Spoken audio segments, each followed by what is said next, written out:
Good evening. Kshitij GS class के YouTube channel में स्वागत है सबका। आज हम लोग इतिहास के एक टॉपिक आधुनिक भारत में हम लोग जो हैं कि ब्रिटिश काल के भू राजस्व प्रणाली के बारे में पढ़ेंगे।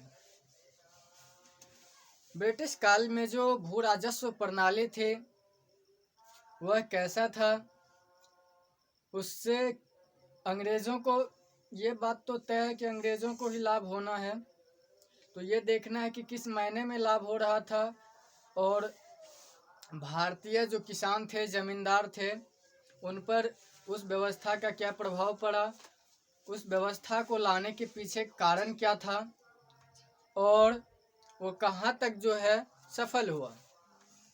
ठीक है, तो आज हम लोग चलते हैं क्या ब्रिटिश काल में।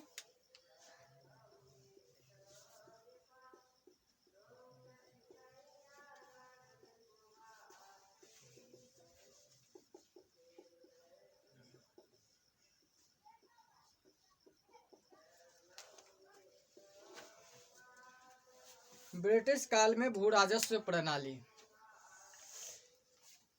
तीन तरह की प्रणाली थी। पहला था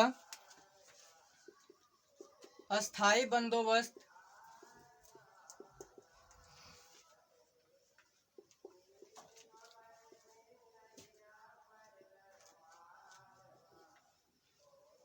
दूसरा था रैयतवाड़ी,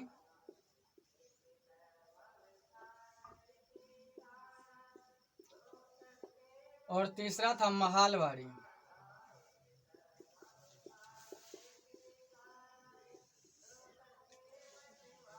अस्थाई बंदोबस्त, रैयतवाड़ी बंदोबस्त और महालवाड़ी बंदोबस्त।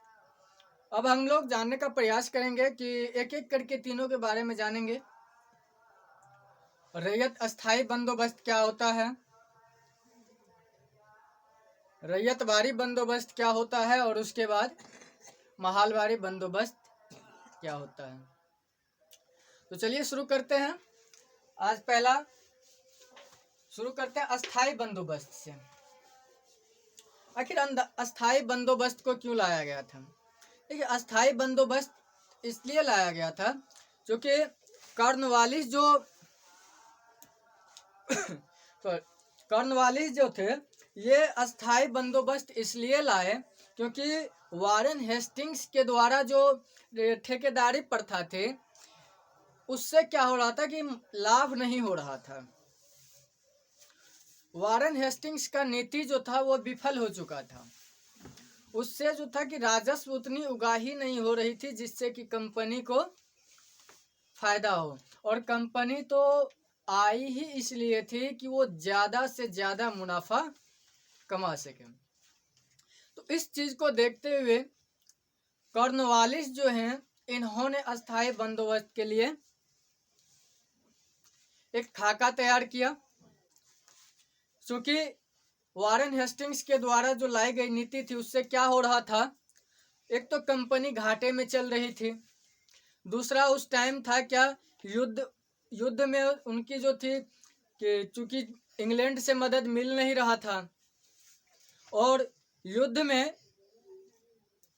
लड़ने के लिए उन्हें अर्थ की आवश्यकता थी, तो ये कहाँ से प्राप्त करता? कर से ही प्राप्त करता। तो इस चीज को देखते हुए कॉर्नवालिस ने उन्होंने सोचा कि अगर कंपनी को फायदा दिलाया जाए तो आखिर कौन सा व्यवस्था और उसकी क्या प्रणाली होनी चाहिए। पहला बात इन्होंने किया कि जमीन जो होगा, जमीन का मालिक हम किसे मानेंगे, जमीन का मालिक हम किसे मानेंगे। दूसरा कि कर जो होगा, कर हम डायरेक्ट किसान से लेंगे या जमींदार से के थ्रू लेंगे।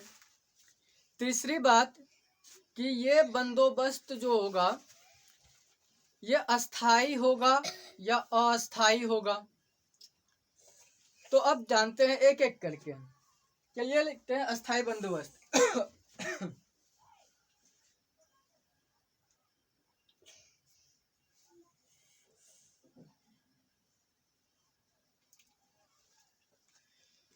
इसमें क्या किया, चलिए अब इसमें क्या किया, पहला सवाल जो कॉर्नवालिस के दिमाग में आया,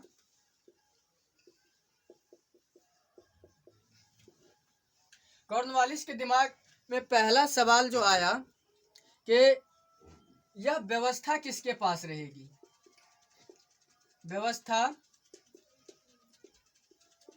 किसके पास, जमींदार या किसान, व्यवस्था किसके पास रहेगी, जमींदार के पास या किसान के पास। दूसरा सवाल इसके दिमाग में आया कि कर का दर जो है, सॉरी, यह जो है अस्थाई होगा या अस्थाई होगा, मतलब कि कितने समय के लिए होगा। दूसरा सवाल कि कितने समय के लिए होगा।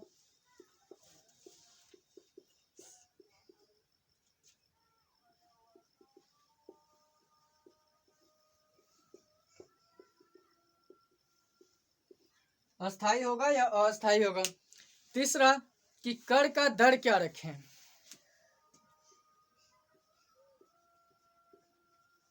कर का दर क्या रखें। तो इन्होंने क्या किया कि व्यवस्था जो थी वो किसान के हाथ में न दे करके ये किसके हाथ में दिया, जमींदार के हाथ में। किसके हाथ में दिया यह व्यवस्था, जमींदार के हाथ में। उसके बाद कि यह अस्थाई हो या अस्थाई हो, कितने दिनों के लिए लगाया जाना चाहिए। ठीक है, तो पहले ये अस्थाई था, पहले तो मतलब ऐसा समझ लिया कि एक ट्रायल पीरियड के लिए रखा गया और उसके बाद इसको अस्थाई कर दिया गया। ठीक है, तो पहले अस्थाई था, उसके बाद अस्थाई किया इसको।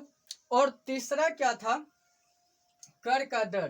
कर का दर इन्होंने कैसा रखा, क्या रखा, तो कर का दर जो था वो था,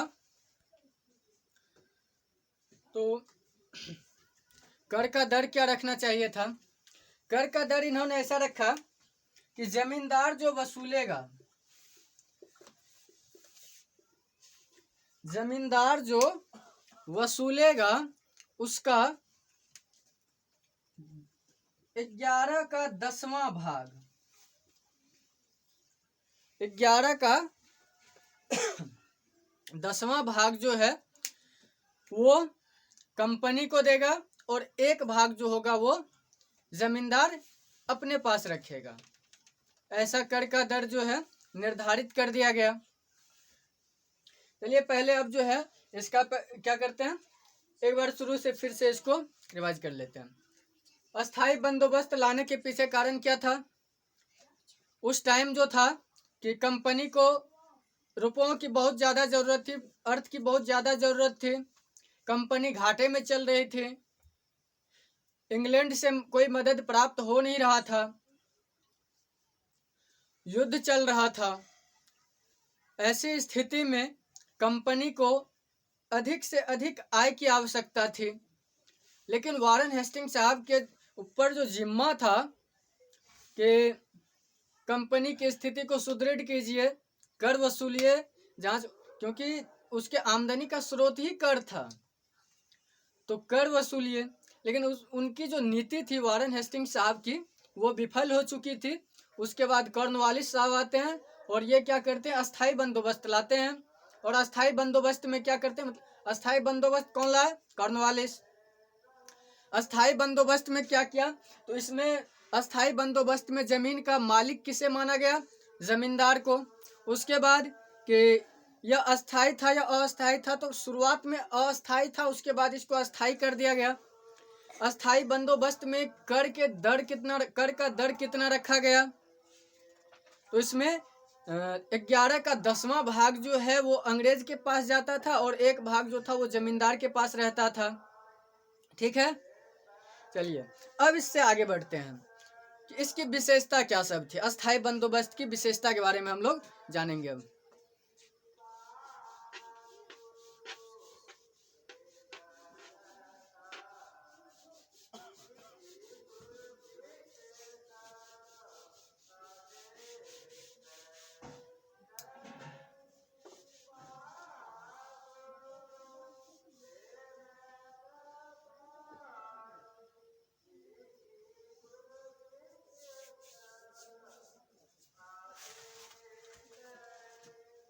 दीपक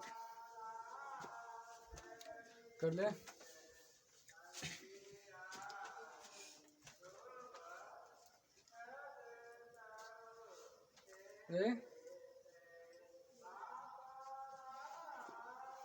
चलिए अब अस्थाई बंदोबस्त की विशेषता जानते हैं हम।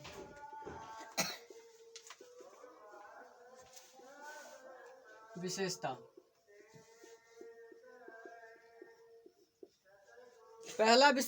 पहली बात तो ये कि ये करार जो किया गया था किसके साथ किया गया था? तो जमींदार के साथ। जमींदार के साथ। दूसरा, जमीन का मालिक किसे माना गया था? जमींदार को। जमीन का मालिक किसको माना गया था? जमींदार को। तीसरा जो इसकी विशेषता है, इस पे जमीन पर किसानों का कोई अधिकार नहीं रहता था।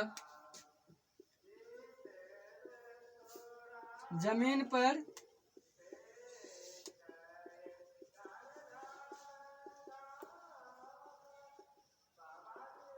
अधिकार नहीं रहता था। तीसरा कि जमीन पर किसानों का अधिकार नहीं रहता था। उसके बाद कि यह भारत के कुल 19% भूभाग पर, भारत के कुल 19% भूभाग पर अस्थायी बंदोबस्त लागू किया था चल रहा था 19% भूभाग पर। उसके बाद कहाँ कहाँ था? बिहार, बंगाल, उड़ीसा। उसके बाद बनारस का जो कुछ क्षेत्र था वो था,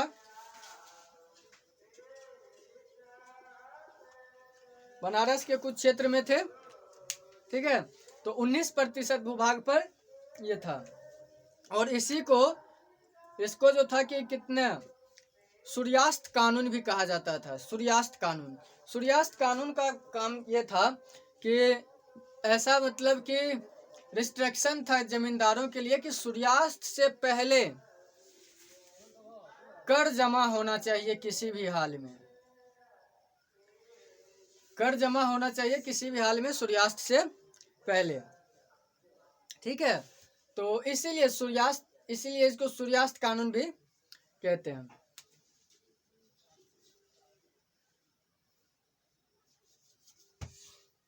छठा, सूर्यास्त कानून। Note down.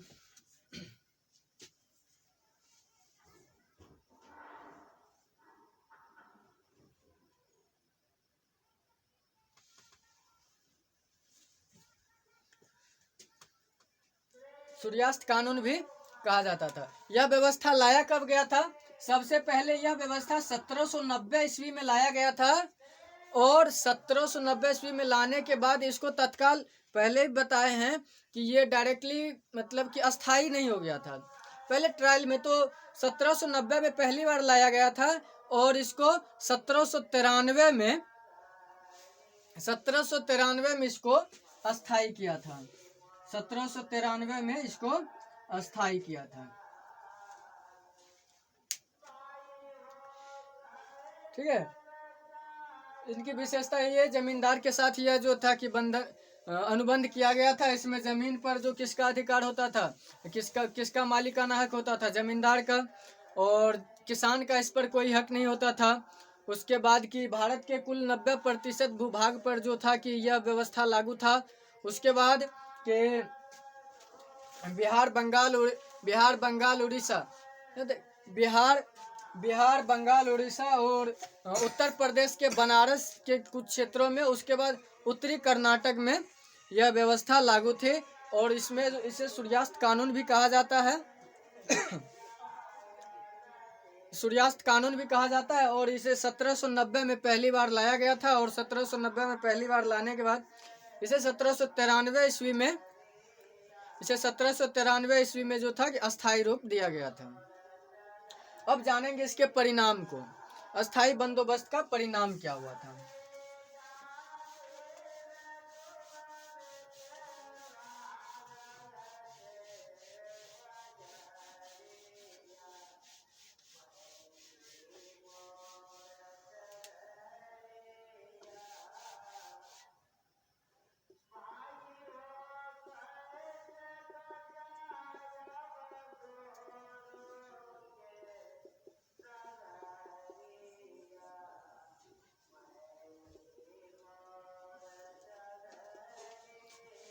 इसके परिणाम को देखेंगे। पहला देखेंगे कंपनी के दृष्टि से और दूसरा देखेंगे किसान के दृष्टि से।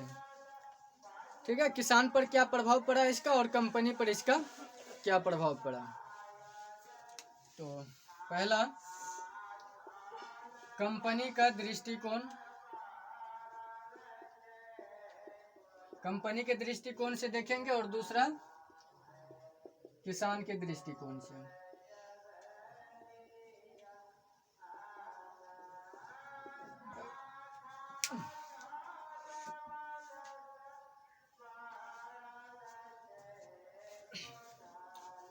किसान के दृष्टिकोण से यह कंपनी के दृष्टिकोण से यह व्यवस्था सकारात्मक रही शुरुआत में। मतलब ये जो तात्कालिक परिणाम थे उस महीने में यह जो था क्या था, सरकार के लिए, ये कंपनी के लिए सकारात्मक था।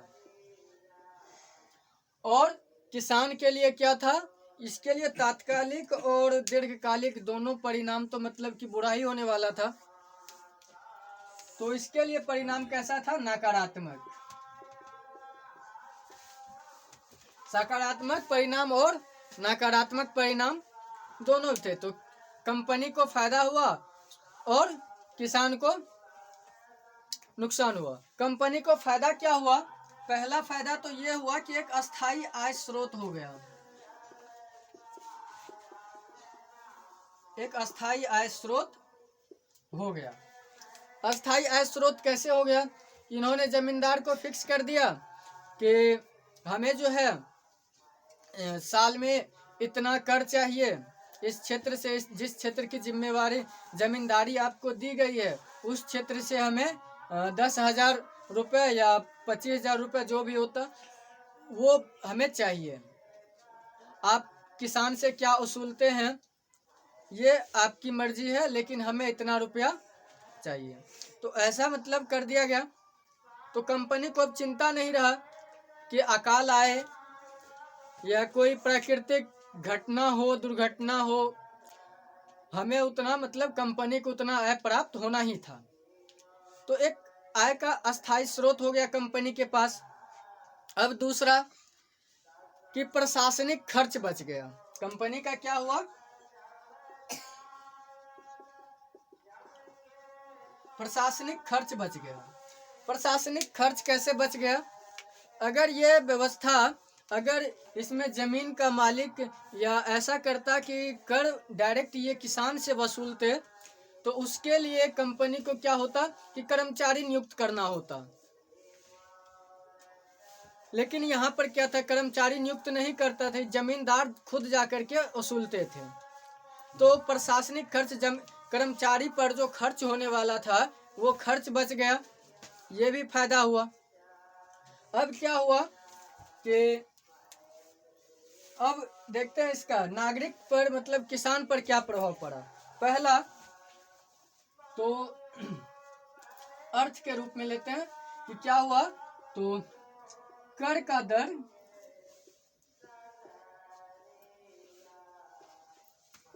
कर का दर अधिक बढ़ा दिया गया।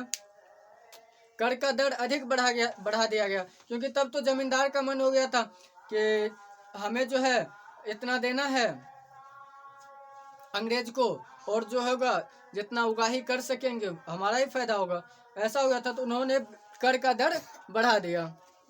अब उसके बाद तीसरा क्या हुआ, भूमि पर क्या प्रभाव पड़ा,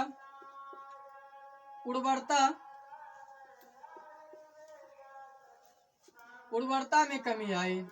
उर्वरता में कमी क्यों आई, क्योंकि न तो जमींदार को जमीन से कोई मतलब था, न ही अंग्रेज को जमीन से कोई मतलब था, उन्हें बस कर से मतलब था। जमींदार इसलिए जमीन पर ध्यान नहीं दे रहे थे क्योंकि अगर वो जमींदार किसी समय मान लीजिए कर नहीं चुका पाता है तो उसकी जमींदारी नीलाम हो जाती और उस जमीन का मालिक कोई और बन जाता।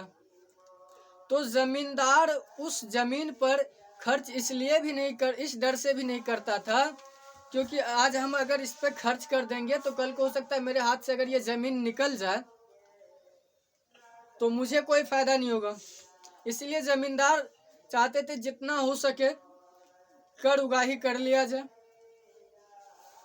और जमीन की उर्वरता कम होने से किसान को घाटा हो रहा था। उन्हें कर तो देना ही था, लेकिन उनकी उपज जो थी वो कम हो गई थी, तो किसानों का उत्पीड़न बढ़ चुका था।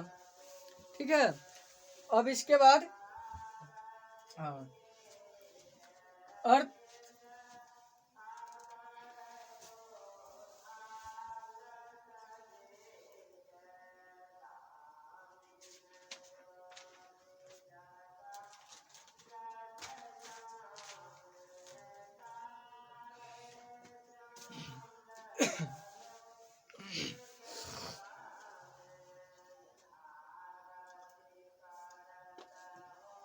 इससे क्या हुआ, मध्यम वर्ग का उत्पन्न हुआ। मध्यम वर्ग उत्पन्न हो गया।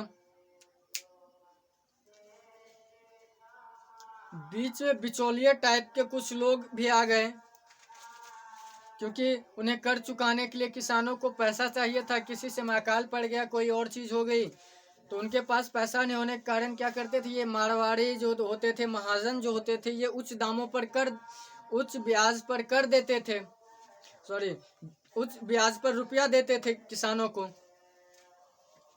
तो इससे एक तरह बिचौलिया वर्ग का इसमें समावेश हो गया, जन्म हो गया। उसके बाद था कि कृषि का जो स्थिति थी वह बद से बदतर होती गई। कृषि की स्थिति बद से बदतर होती गई। चलिए अब देखते हैं, यह तो हो गया कंपनी के दृष्टिकोण से परिणाम, यह हो गया किसान के दृष्टिकोण से। अब देखते हैं सामाजिक दृष्टिकोण क्या था। सामाजिक दृष्टिकोण किसका, तो किसान के दृष्टिकोण। समाज में कौन थे, किसान थे, तो किसान के दृष्टिकोण से अब देखते हैं सामाजिक दृष्टिकोण। सामाजिक रूप से क्या प्रभाव पड़ा, पहले डिलीट करते हैं इसको।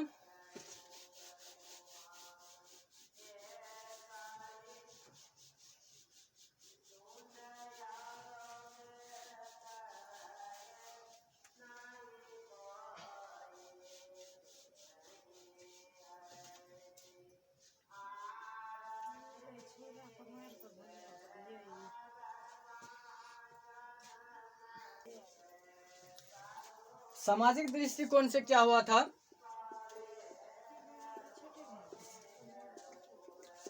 कि बहुत से भारतीय के मन में असंतोष उत्पन्न हुए थे अंग्रेजी शासन के खिलाफ, इस कर व्यवस्था के खिलाफ। ठीक है, अब देखिए ऐसा नहीं था कि कंपनी को फायदा ही फायदा हुआ था। इसके परिणाम के रूप में कंपनी पर भी नकारात्मक प्रभाव पड़ा था। क्या प्रभाव पड़ा था उस पर बात करते हैं। उस पर क्या प्रभाव पड़ा था नकारात्मक,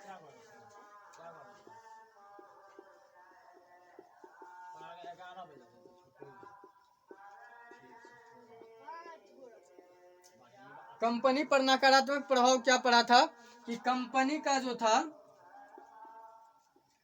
आय फिक्स हो गया था। आय फिक्स हो गया था कंपनी का, क्योंकि ये जमींदार को फिक्स कर दिए थे कि इतना देना है। अब कंपनी का खुद का फिक्स हो गया कि हमें इतना ही मिलेगा साल में, तो ये प्रभाव पड़ा था कंपनी पर। इसी चीज से उबरने के लिए इन्होंने दूसरी व्यवस्था लाए थे, और वो व्यवस्था थे रैयतवाड़ी और महालवाड़ी। तो अब उसका भी इसी तरह से अध्ययन करेंगे बारी बारी से। पहले उनके लाने का अभियोजन जानेंगे, उनका प्रयोजन क्या था लाने का, उसके बाद इसके प्रभाव को जानेंगे, उसके बाद इसके परिणाम को जानेंगे। चलिए अब चलते हैं दूसरे रैयतवाड़ी व्यवस्था के बारे में अब जानेंगे।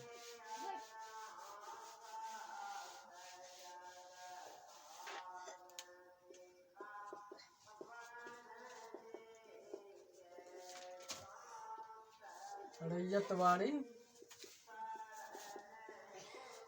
बंदोबस्त, ठीक है।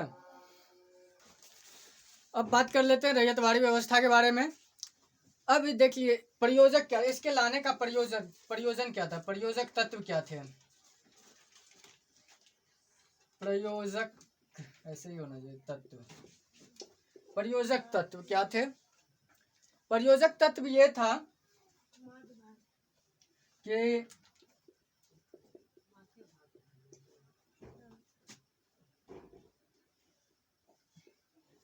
अस्थाई बंदोबस्त, अस्थाई बंदोबस्त से क्या था, कंपनी को निराशा हाथ लगे थे। क्यों निराशा हाथ लगी थी कि पहला तो उनका आय फिक्स हो गया था, दूसरा इनके जो प्रतिद्वंदी थे भारत में, और इनका जो भारत में और मतलब कि विश्व के अन्य देश में जहां ये अपना उपनिवेश स्थापित करना चाहते थे, और दूसरे मतलब कि प्रतिद्वंदी भी थे इनके, वो भी अपना उपनिवेश स्थापित करना चाहते थे। उन्हें युद्ध में जो था इनका खर्च था, युद्ध में खर्च। तीसरा कि ज्यो ज्यो इसका साम्राज्य बढ़ता गया उसी टाइप से क्या हुआ, इसका प्रशासनिक खर्च भी बढ़ता गया, प्रशासनिक खर्च बढ़ता गया। ठीक है, यही सब। और जो था कि जैसे प्रशासनिक खर्च बढ़ते गया, और उसके बाद इसमें मतलब ढेर सारे परजीवी टाइप के कुछ लोग आ गए। जमींदार थे, जमींदार मान लीजिए जमीन अगर बोला है कि जितना आप कलेक्ट करोगे उसका 10वां हिस्सा, मतलब उसका 11/11 का 10वां हिस्सा आप रखोगे, सॉरी कंपनी को दोगे, और एक हिस्सा आप रखोगे। वो क्या करता था कि ज्यादा रख लेता था और जितना होता था उसका हिसाब देता था अंग्रेज को। इस तरह से क्या हुआ कि एक परजीवी वर्ग अंग्रेज का आमदनी पर ही पलने लगे थे, जो अंग्रेज का होना चाहिए था। ठीक है, अब जो है चलिए दूसरा था, ये दूसरा प्रयोजक इसका ये था, इसका ये कारण था इसको लाने का कि जहां अस्थाई बंदोबस्त लागू करना था, मतलब कि जहां की इसको लागू करना था, अगर वहां करते तो वहां क्या था,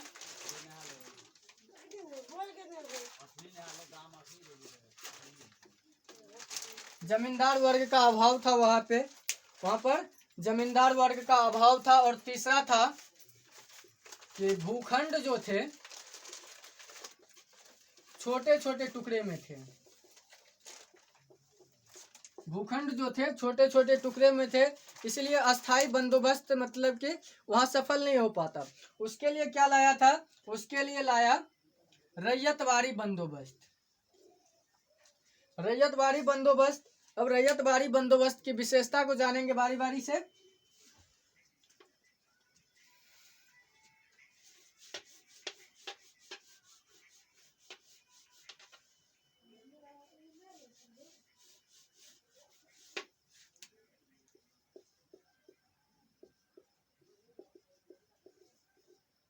रैयतवारी बंदोबस्त की व्यवस्था को जानते हैं। पहला तो ये कि चूंकि वहां जमींदार वर्ग का अभाव था, अगर जमींदार वर्ग का वहां पर अभाव था तो ये करार मतलब कि ये जो एग्रीमेंट था किसके साथ करते अंग्रेज, तो इसमें एग्रीमेंट किसके साथ हुआ,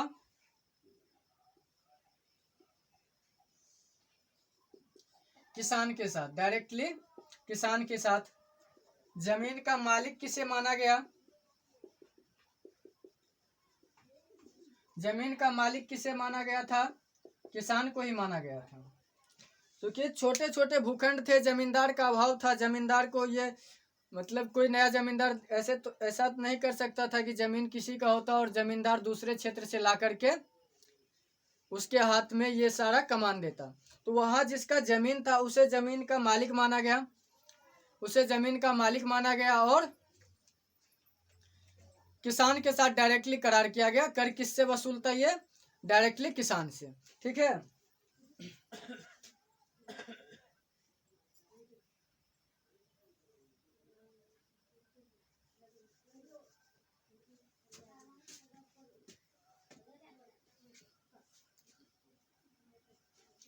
उसके बाद अब चूंकि किसान को जमीन का मालिक माना गया है, तो ऐसा मतलब किसान के पास वो पावर भी दे दिया गया था कि आप अपना मतलब कर चुकाने के लिए किसान जमीन को गिरवी भी रख सकते हैं, बेच भी सकते हैं।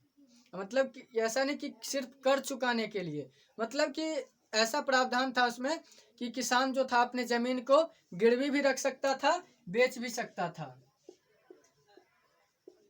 गिरवी और बेच भी सकता था, गिरवी भी रख सकता था और बेच भी रख सकता था। ठीक है। और ये जो था भारत के 51%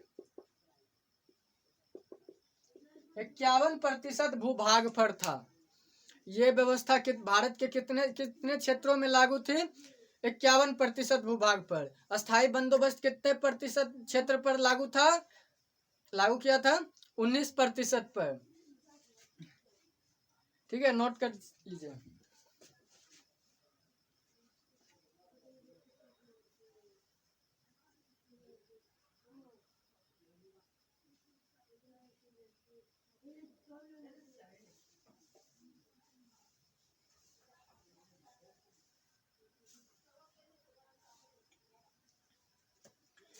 चलिए, हो गया।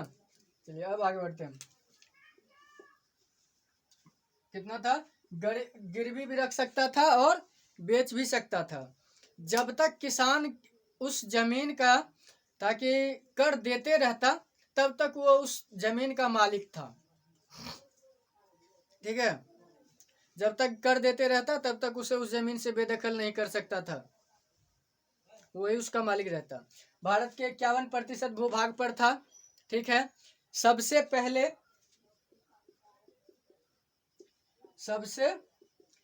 ये कहाँ लागू किया गया था? सबसे पहले ये कहाँ लागू किया गया था? मद्रास के बारामहल जिला है, वहां लागू किया गया था। मद्रास के बारामहल जिला में इसको लागू किया गया था। और इसको लाने का श्रेय किसे जाता है? इसको लाने का श्रेय किसे जाता है? सर टॉमस मुनरो को। इसको लाने का श्रेय किसे जाता है? सर टॉमस मुनरो को। ठीक है। और इसमें कर का दर क्या था? कर का दर जो था वो परिवर्तनीय था।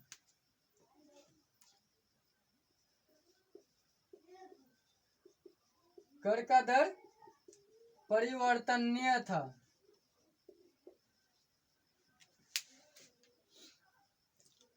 ठीक है। एक बार फिर से इसको रिवाइज कर लेते हैं कि क्या क्या अभी रैयतवारी बंदोबस्त के बारे में पढ़े हैं वो जानते हैं। रैयतवारी बंदोबस्त को लाने के पीछे कारण क्या था? एक तो ये अस्थाई बंदोबस्त के कारण क्या हुआ था? कंपनी का आय फिक्स हो गया था कि उससे ज्यादा नहीं आएगा, अगर कम नहीं आएगा उससे तो उससे ज्यादा भी नहीं आएगा, फिक्स हो गया था। लेकिन जो जो साम्राज्य विस्तार होता गया त्यों त्यों प्रशासनिक खर्च बढ़ता गया और साम्राज्य को विस्तार करने में जो अपने प्रतिद्वंदी के साथ इन्हें युद्ध लड़ना पड़ा, उस युद्ध में खर्च आया। ठीक है। और उसके बाद खेती का जो स्तर था वो गिरता जा रहा था, भूमि की उर्वरता कम होते जा रही थी। इस सब से फिर अंग्रेज टेंशन में आ गया और आने के बाद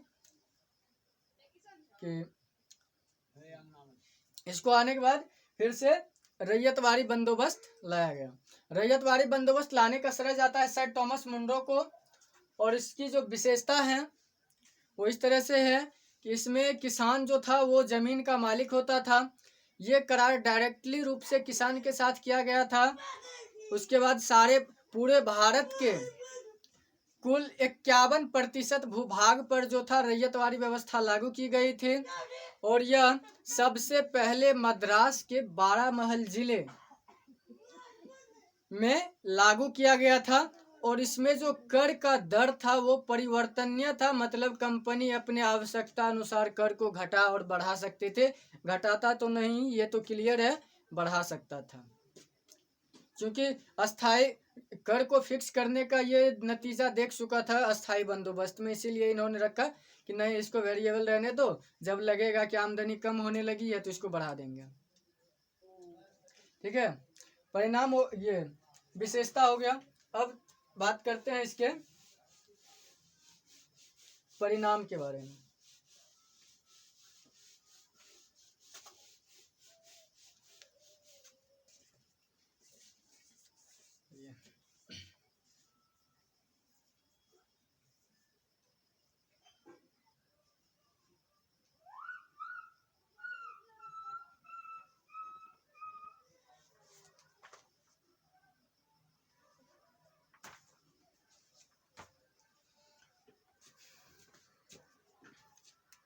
रैयतवाड़ी बंदोबस्त का परिणाम क्या हुआ? इसका पहला तो दोनों इसमें भी देखेंगे, दोनों के व्यू से, कंपनी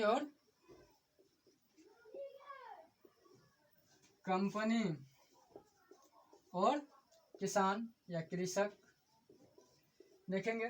कंपनी को तो मतलब कि फायदा हुआ, कंपनी को फायदा हुआ। कैसे फायदा हुआ? इसकी आय बढ़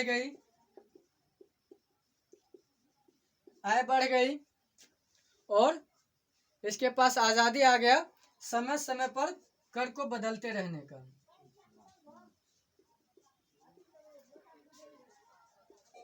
समय समय पर परिवर्तन करते रहता था।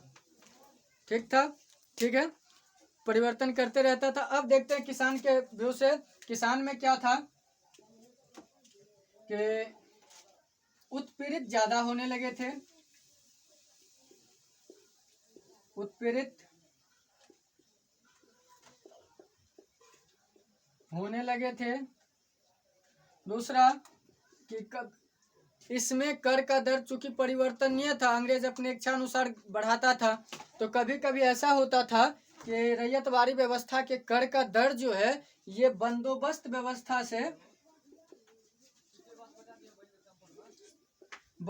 व्यवस्था से भी ज्यादा कभी कभी रैयतवाड़ी व्यवस्था में कर का दर हो जाता था। इससे क्या हुआ? तो एक कृषक वर्ग के जगह पर एक मजदूर वर्ग को जन्म दिया।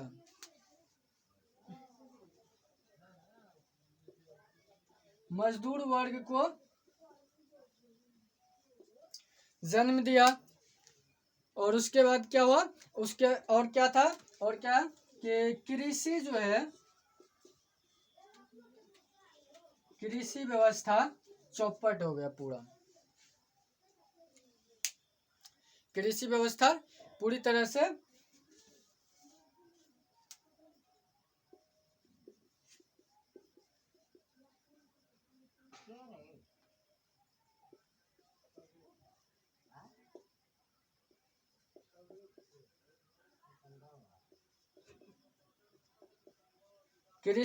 पूरी तरह से बिगड़ गया।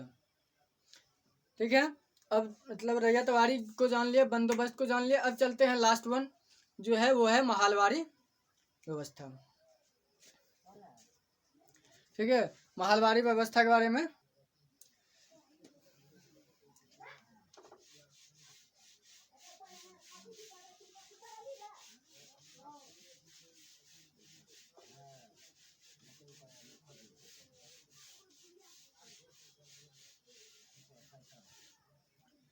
तीसरा है महलवाड़ी।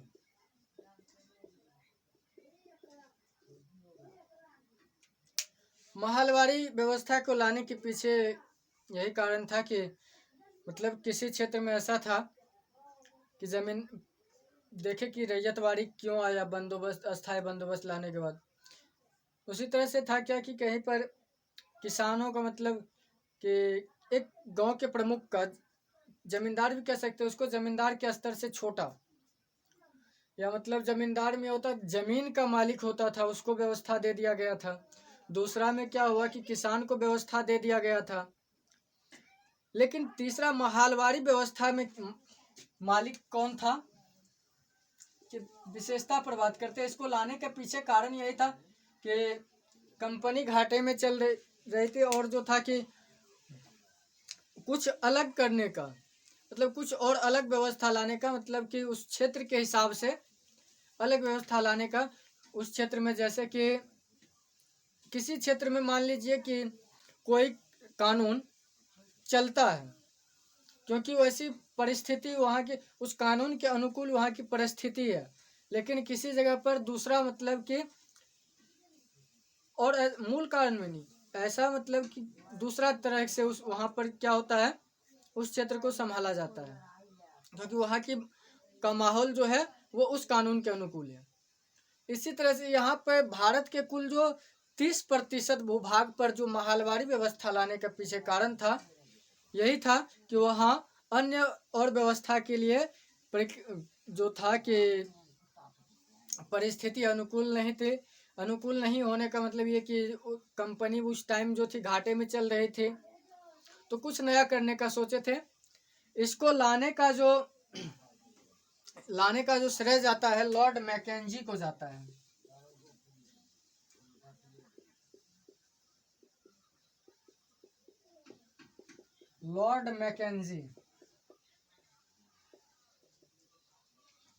लॉर्ड मैकेंजी को जाता है। इसको लाने का श्रेय लॉर्ड मैकेंजी को जाता है। इसमें कब लाया गया था इसको? 1819 ईस्वी में। कब लाया गया था?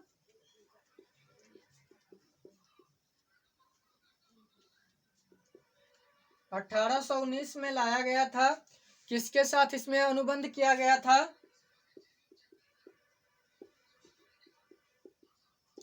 किसके साथ अनुबंध किया गया था? तो महाल के साथ। महाल मतलब गांव के प्रमुख। गांव के प्रमुख के साथ किया गया था, व्यवस्था अनुबंध किया गया था। कर चुकाने की जिम्मेदारी इनकी होती थी।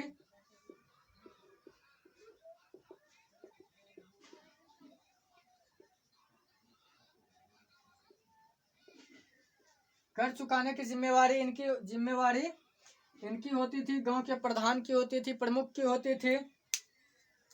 कर का दर क्या था?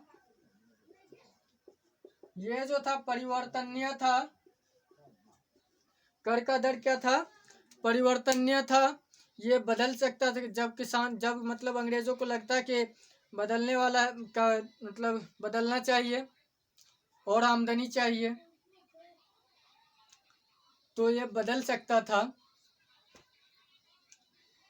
ठीक है, तो महलवारी व्यवस्था यहीं समाप्त होती है। और मतलब कि भू राजस्व प्रणाली की जो थी ना ब्रिटिश काल में, वो आज समाप्त होता। आज का क्लास समाप्त करते हैं।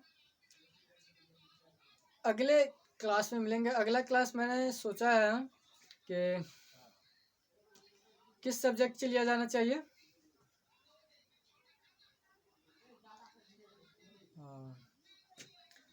चलिए ठीक है, अगला क्लास जो है वो मैं लूँगा, चलिए ले लेते हैं, पॉलिटिकल लेते हैं, या और कई मतलब चाहिए तो वो बोलिए, मतलब एक सीक्वेंस में चलते हैं। पहले मैंने ये सोचा कि जितने सब्जेक्ट्स हैं, ऐसा नहीं कि मतलब पूरा इंडिया में या पूरा दुनिया में जितने सब्जेक्ट्स हैं, मतलब जहाँ तक जिस सब्जेक्ट तक मैंने एक न एक बार गया है, मैं एक न एक बार जिस सब्जेक्ट तक अगर मैं वहाँ गया हूँ तो उन सारे सब्जेक्ट्स को लेके आऊँगा, और जिस सब्जेक्ट तक मेरी पहुँच नहीं है वो सब्जेक्ट मैं नहीं लाऊँगा। ठीक है, गुड इवनिंग, जय हिंद।